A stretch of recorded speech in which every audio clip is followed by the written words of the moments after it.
Assalamualaikum warahmatullahi wabarakatuh dan salam sejahtera.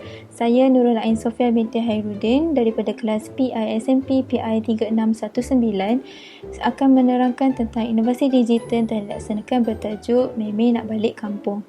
Pertama kita pergi kepada menu utama, terdapat pendahuluan, literatur, objektif, skop, impak, pengenalan tentang wakaf dan juga terdapat 3 butang home, model dan juga kos dan pembuktian pencapaian inovasi.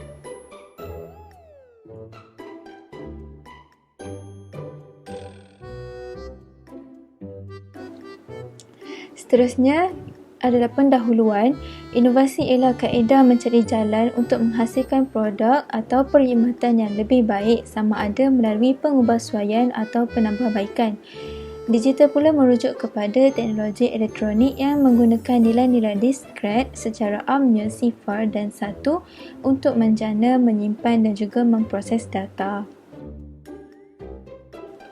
Seterusnya ialah kajian literatur. Terdapat 3 kajian dah dijumpai dan yang pertama ialah menurut Tuan Abdul Rahman 2018. Kajian ini bertujuan untuk membantu 4 orang murid tahun 5 dalam mengenal dan mengingat wakaf lazim, wakaf qabih, wakaf kafi, wakaf hasan, wakaf jaiz dan wakaf mu'akkad dengan menggunakan simbol anak panah dan warna. Yang kedua ialah menurut Nur Ain, Muhammad Faizul Amri dan Muhammad Nazri 2017. Pelajar berhenti iaitu wakaf dan memulai iaitu ibtidak. Semasa membaca ayat Al-Quran, mereka akan berhenti dan memulai ayat mengikut kehendak mereka sendiri dengan sesuka hati hingga maksud ayat lari dan tidak sesuai dengan maksud sebenarnya. Dan ketiga ialah menurut Rashidah, Nik Rosila dan Wan Ahmad Jaafar 2015. Selain bacaan yang tersekat-sekat, terdapat murid yang mencuri nafas dalam bacaan, penggunaan wakaf dan ibtidak yang tidak betul yang boleh mencacatkan bacaan Al-Quran mereka. Berdasarkan kajian literatur tersebut, rasionalnya adalah berdasarkan isu yang timbul dengan berpandukan kepada kajian-kajian lepas. Tajuk wakaf ibtidak juga merupakan antara topik yang bermasalah dalam kalangan murid sekolah rendah.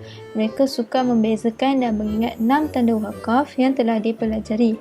Oleh yang demikian, guru berperanan untuk mengatasi isu ini bagi memastikan murid berjaya menguasai topik ini dengan sempurna.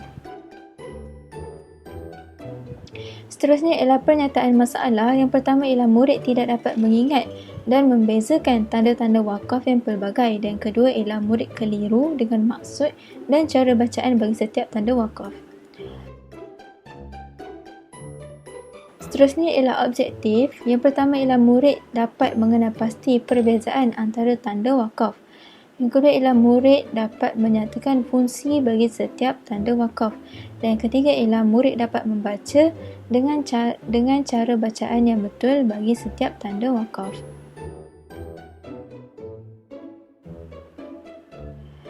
Seterusnya ialah skop dan limitasi. Inovasi ini adalah khusus untuk murid-murid tahun 1 dan tahun 6 namun masih boleh diaplikasikan kepada semua tahun. Seterusnya ialah kepentingan dan juga impak. Yang pertama ialah menarik minat murid berdasarkan kaedah lebih menarik berbanding kaedah hafalan biasa. Yang kedua ialah membantu murid mengingat tanda-tanda wakaf dan fungsinya. Dan yang ketiga ialah memudahkan murid mengenal pasti dan membezakan tanda-tanda wakaf. Anggaran kos untuk inovasi ini adalah projek ini tidak memerlukan kos kerana dihasilkan secara digital menggunakan presiden Microsoft PowerPoint sahaja. Dan seterusnya adalah model inovasi yang digunakan dalam penghasilan inovasi digital ini ialah model proses kreatif terarah yang mana terdapat 4 fasa di dalamnya. Yang pertama ialah fasa persediaan, iaitu untuk menganalisis dan persediaan sebelum melakukan inovasi. Yang kedua ialah fasa imajinasi, iaitu penjanaan dan juga sintesis idea. Yang ketiga ialah fasa perkembangan, penilaian dan penambahbaikan. Yang terakhir ialah fasa tindakan, iaitu pelaksanaan dan amalan berterusan. Jom kenali tanda-tanda wakaf. Terdapat 6 tanda wakaf yang dipelajari oleh murid-murid di sekolah rendah. Mari kita lihat satu persatu. Yang pertama ialah huruf mim kecil. Jika bertemu dengan tanda ini, diutamakan untuk berhentikan bacaan. Seterusnya, tanda yang kedua adalah lebih baik untuk diberhentikan bacaan. Tanda ketiga ialah 3 titik yang berturutan berhenti di salah satu tanda. Seterusnya ialah huruf jim kecil, berhenti atau meneruskan bacaan. Lam alif kecil, dilarang untuk berhenti. Dan tanda terakhir adalah untuk lebih baik meneruskan bacaan. Inovasi mnemonik yang telah dihasilkan ialah Meme Balik Kampung, salah satu jalan jauh, lalu South Korea. Jika kita lihat penggunaan inovasi, terdapat beberapa huruf dan juga suku kata yang telah dibolkan menjadi warna merah dan ditandai dengan anak panah. Kita lihat yang pertama sekali, di atas sekali huruf M mewakili huruf mim kecil, dan meme, jika lihat meme memakai baju berwarna merah. Merah adalah tanda berhenti. Ini bermaksud jika kita terjumpa tanda mim kecil semasa membaca Al-Quran, kita perlu memberhentikan bacaan. Yang kedua ialah K kecil mewakili tanda yang kedua, iaitu lebih baik berhenti. Tanda yang ketiga ialah salah satu mewakili tanda 3 titik yang berturutan, iaitu kita perlu berhenti di salah satu titik jika bertemu dengan tanda ini. Yang keempat ialah J mewakili huruf jim kecil, iaitu harus berhenti. Yang kelima lam alif kecil yang diwakili oleh LA, iaitu larangan berhenti. Dan terakhir sekali South Korea, SO mewakili huruf sod kecil, iaitu lebih baik meneruskan bacaan.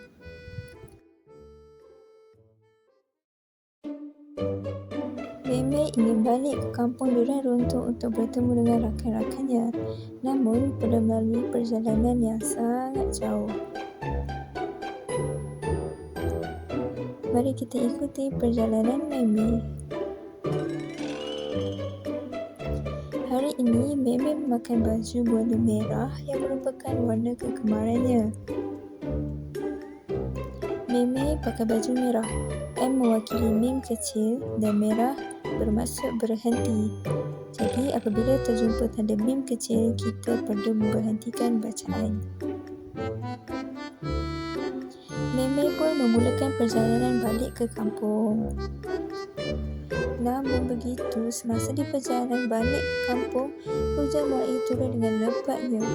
Jadi Meme mengambil keputusan untuk berhenti seketika untuk menjaga keselamatan.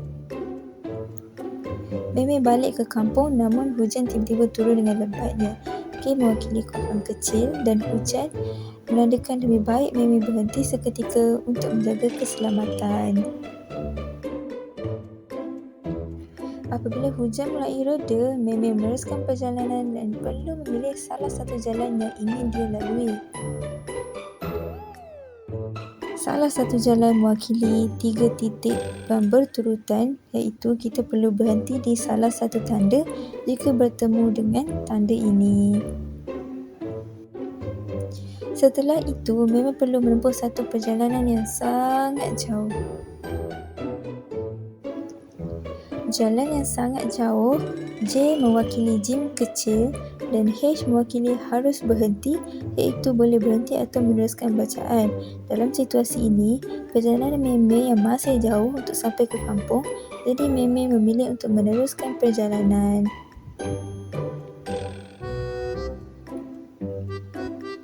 Perjalanan yang sangat jauh sehingga Meme perlu menaiki kapal terbang melalui dan melintasi South Korea.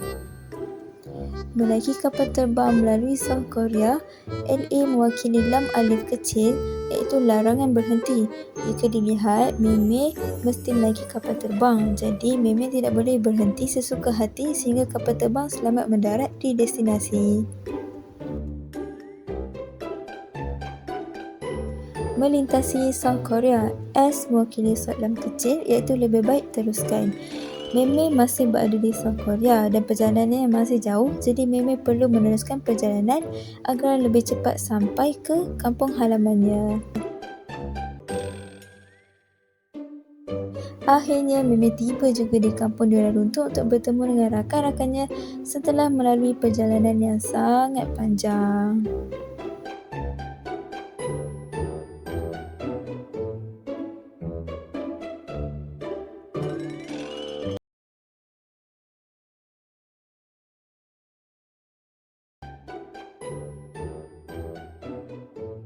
Dunia pembuktian pencapaian inovasi jika dilihat sebelum pelaksanaan inovasi, 70% murid gagal menguasai tajuk ini dan hanya 30% yang lulus. Namun, setelah mengaplikasikan inovasi yang telah dicipta, terdapat peningkatan iaitu 85% murid lulus dan hanya 15% yang masih belum menguasai.